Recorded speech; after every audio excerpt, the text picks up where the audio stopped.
3 పనులు చేయడానికి అవకాశం అంటే జగన్మోహన్ రెడ్డిని అసెంబ్లీకి రానంటున్నాడు. ఇక వైఎస్ఆర్ కాంగ్రెస్ పార్టీకి ప్రతిపక్ష హోదా ఇవ్వాలి, జగన్కి ప్రతిపక్ష నేత హోదా ఇవ్వాలి అంటే జర్మనీ వెళ్ళాల్సిందే అని చెప్పి deputy CM Pavan Kalyan comment చేశారు సార్. ఆ కామెంట్కి జగన్ రెస్పాండ్ అయ్యారు.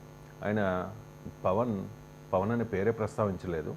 ఆయన కార్పొరేటర్కి ఎక్కువ, ఎమ్మెల్యేకి తక్కువ అని చెప్పేసి ఆ విమర్శ మీద జనసేన పార్టీ అండ్ కూటమి నేతలు చాలా అగ్రెసివ్గా రియాక్ట్ అయ్యారు సార్.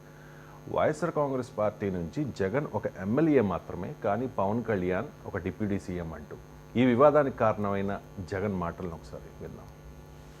ప్రతిపక్ష హోదా అంశానికి సంబంధించి సార్, మీకు ప్రతిపక్ష హోదా అంశానికి సంబంధించి పవన్ కళ్యాణ్ కూడా ఒక కామెంట్ చేశారు. వైఎస్ఆర్ కాంగ్రెస్ పార్టీకి వచ్చినటువంటి ఓట్ల శాతాన్ని, సీట్ల శాతాన్ని బట్టి చూస్తే జర్మనీలో అయితేనే వస్తుంది, ఇక్కడ రాదు, ఇక్కడ 5 ఏళ్ళు రావడం కష్టం అని ఒక విమర్శ చేశారు సార్.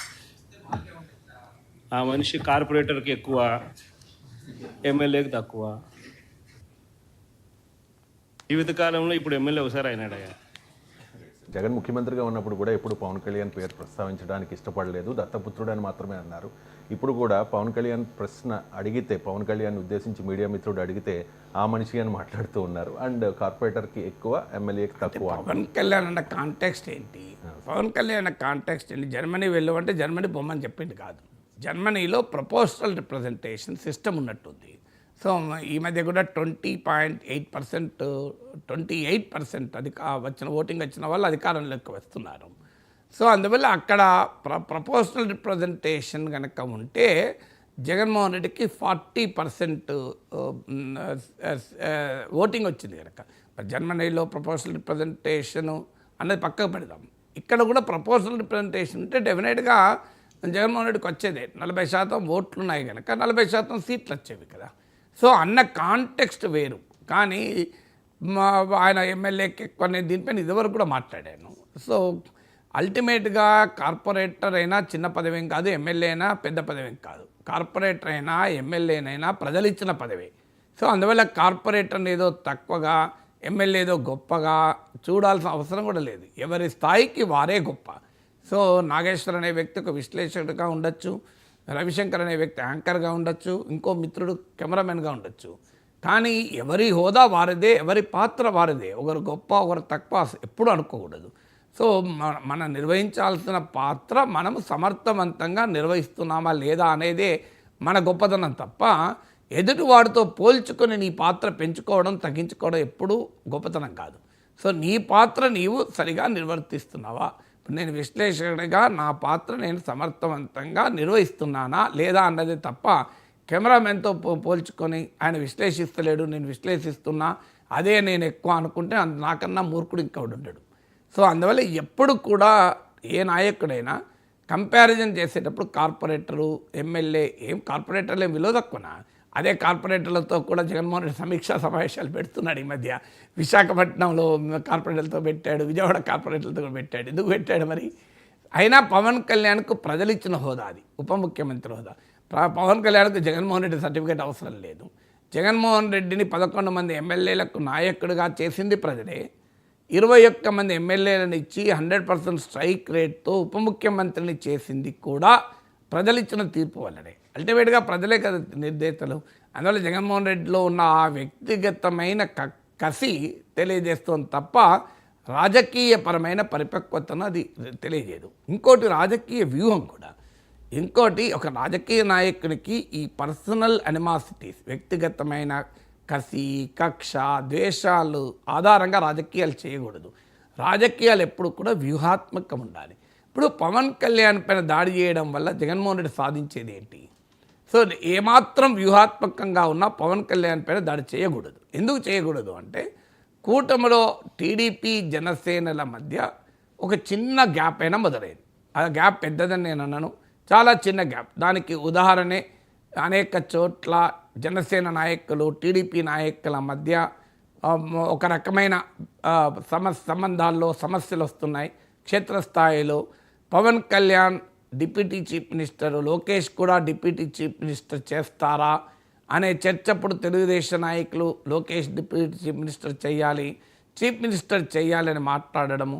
దానికి జనసేన నాయకులు అయితే మా పవన్ కళ్యాణ్ ముఖ్యమంత్రి కావాలని మాకు కూడా ఉంటుంది అని చెప్పడము. సో ఈ పరిణామాలన్నీ కూడా జరిగాయి.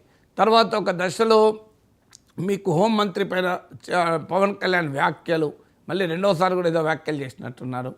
సో ఈ టీటీడీ వ్యవహారం తిరుపతిలో జరిగిన ఘటనలో కూడా మీకు టీటీడీ చైర్మన్ తెలుగుదేశం నాయకులేమో గత ప్రభుత్వ టోకెన్ విధానం కారణం అంటే పవన్ కళ్యాణ్ వచ్చి క్షమాపణ చెప్తున్నాను నేను అని చెప్పి టీటీడీ చైర్మన్ ముందు క్షమాపణ చెప్పమంటే ఎవరో అడిగితే చెప్తామన్నవాడు తర్వాత చెప్పాల్సి వచ్చింది కూడా. ఇవన్నీ కూడా దేన్ని సూచిస్తున్నాయి? There is some gap between TDP and Janasena. ఇదే వెరీ లిటిల్ గ్యాపే కావచ్చు, ఇప్పుడు ఏం పెద్ద సమస్యగా ఉండకపోవచ్చు, కానీ రాబోయే కాలంలో ఈ గ్యాప్ పెరిగే అవకాశాలు ఉంటాయని రాధాకృష్ణ, ఏబిఎన్ రాధాకృష్ణ విశ్లేషణ మళ్ళీ కోట్ చేస్తున్నాడు. పవన్ కళ్యాణ్ ముందు పెట్టి తెలుగుదేశానికి ప్రత్యామ్నాయంగా ఎదగాలని బీజేపీ జాతీయ నాయకత్వం అది వ్యూహరచన చేస్తోంది. ఇది అన్నది ఎవరు? ఏబిఎన్ రాధాకృష్ణ. ఇక అంతకన్నా ఎక్కువ వివరాలు అవసరం లేదు. ఏబిఎన్ రాధాకృష్ణ అన్నారు అంటే మాత్రం ఏ తెలుగుదేశం కార్యకర్త నా మీదైతే ఎగరడు. సో అందుకొరకు ఆయన వీకెండ్ కామెంట్ విత్ ఆర్కేలో అన్న మాటలు ఇవి. సో అంటే అర్థమైంది, టీడీపీకి జనసేనకు మధ్య బీజేపీ దర్శకత్వంలోనైనా గ్యాప్ పెరిగే అవకాశాలు ఉంటాయి.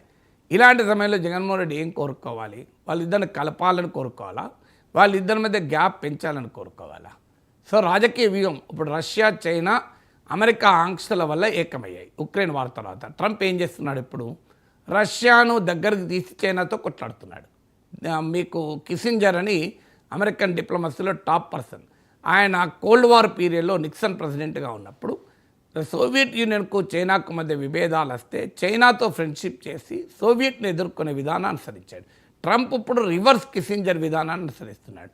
అంటే చైనా, అందుకే మీరు గమనించండి, చైనా కార్లపైన రష్యా స్క్రాప్ ట్యాక్స్ పెంచింది, తాజాగా డబుల్ చేసింది.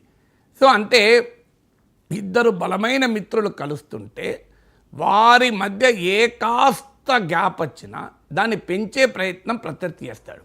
అందువల్ల రష్యా, చైనాల మధ్య బ్రహ్మాండమైన ఫ్రెండ్షిప్ ఉంటే, లిమిట్లెస్ ఫ్రెండ్షిప్ అన్నాడు జింపింగ్, దాన్ని బ్రేక్ చేయాలని ట్రంప్ వ్యూహరచన చేస్తున్నాడు. మరి జగన్మోహన్ రెడ్డి ఏం చేస్తున్నాడు? సో ట్రంప్ టీడీపీ జనసేనల మధ్య గ్యాప్ ఏమో పెరుగుతుందేమో అని చెప్పి ఆ రెండు పార్టీల మధ్య ఫెవికాల్ కన్నా పవర్ఫుల్గా దాన్ని కలుపుతున్నాడు. ఏమన్నా రాజకీయంగా వ్యూహాల్లో ఇలా చేస్తారా నాకు చెప్పండి. సో ఇప్పుడు పవన్ కళ్యాణ్ పైన అటాక్ చేస్తే ఏమొస్తుంది?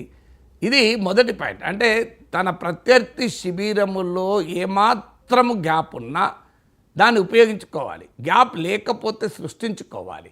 సో కానీ ఆ ఉన్న లిటిల్ గ్యాప్ను కూడా గట్టిగా కలిపేస్తా అంటే పవన్ కళ్యాణ్ పైన జగన్ టార్గెట్ చేస్తే ఏమవుతుంది? టీడీపీ జనసేన కలుస్తాయి. ఇప్పుడు మీరే చెప్పారు కదా, దీనిపైన టీడీపీ నాయకులు, జనసేన నాయకులు తీవ్రంగా స్పందించారని.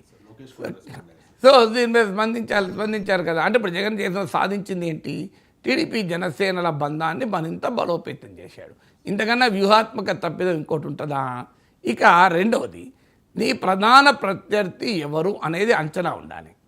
సో ప్రధాన ప్రత్యర్థి ఎవరు అంటే, నీ ప్రధాన ప్రత్యర్థి చంద్రబాబు నాయుడు అయినప్పుడు, టీడీపీ అయినప్పుడు ఆయన పైన టార్గెట్ ఉండాలి తప్ప ఆయనకు సహకారంగా ఉన్న అందరిపైన టార్గెట్ ఉండదు.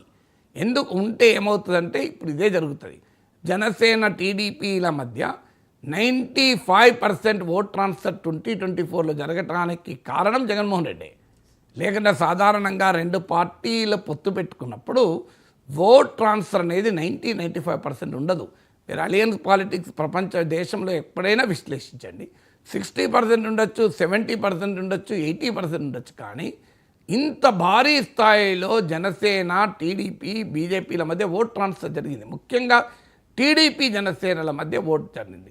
రెండు పార్టీల వెనకాల ఉన్న సామాజిక వర్గాల మధ్య చారిత్రకంగా గ్యాప్ ఉన్నప్పటికీ, అందుకే ఇది అన్నేచురల్ సోషల్ కోalition అన్నాను నేను. అలాంటి అన్నేచురల్ సోషల్ కోalitionను సాధ్యం చేసింది జగన్మోహన్ రెడ్డి పాలిటిక్స్ కదా. ఎన్నికలకు ముందు కూడా ఇలాగే పవన్ కళ్యాణ్ పైన నిరంతరం టార్గెట్ చేశారు. సో ఏం జరిగింది?